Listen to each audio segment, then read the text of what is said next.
Hi everybody, it's Coach Collard here with ArizonaShortSaleTV.com, and I'm just simply bringing a couple of things to you around letters of authorization and the communication process in short sales. So this is really geared more towards the homeowner who I'm talking to right now.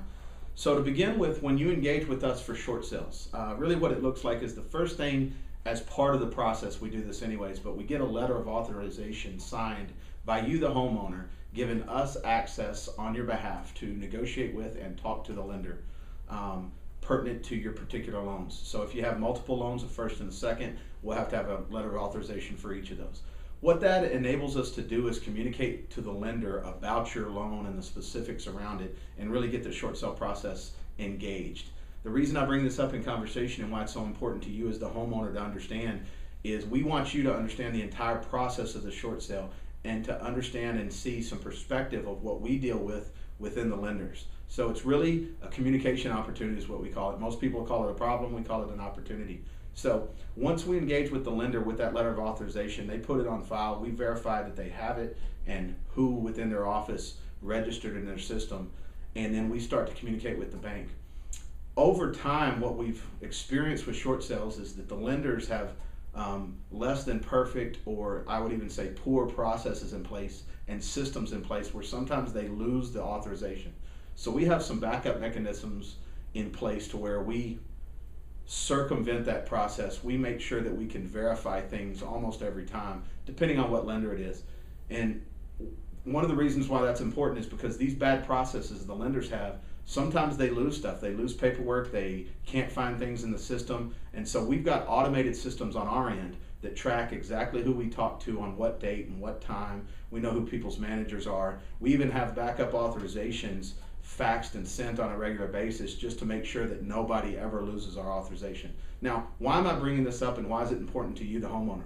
Well, in the short sale process, because of these poor processes and red tape and bureaucracy within the lenders, sometimes it gets difficult to communicate, and sometimes the lender says something and a lot of times they'll call you, the homeowner, and say something that's not true. Now, I'm not going to blatantly call them liars, although they're lying.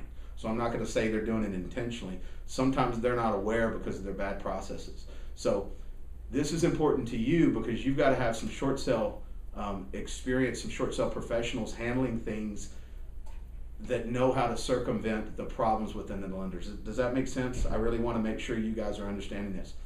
The processes and things at the lenders are just bad. They're, left hand's not talking to the right hand. If you're a company like Bank of America, you're completely overwhelmed with volume.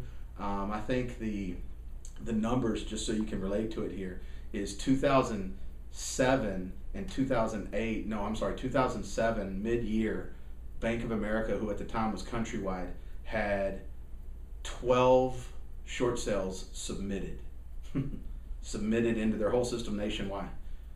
Today, as of April 2010, not today, but 4 months ago, April 2010, they received in 65,000 short sale applications in 1 month nationwide.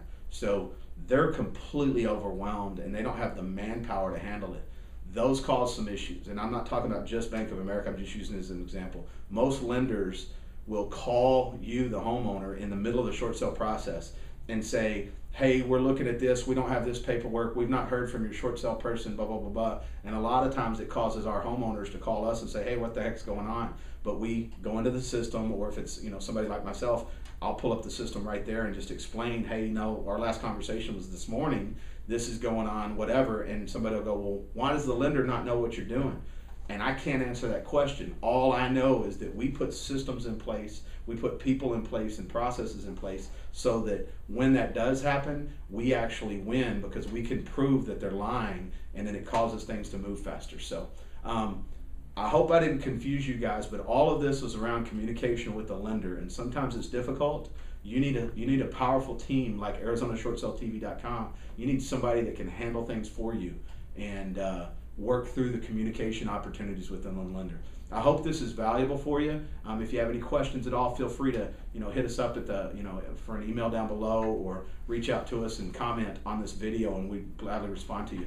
Also, I want to point out, just for those that are interested, if you'd like the daily feed or anything of this, you can click over here. You can follow us on Facebook.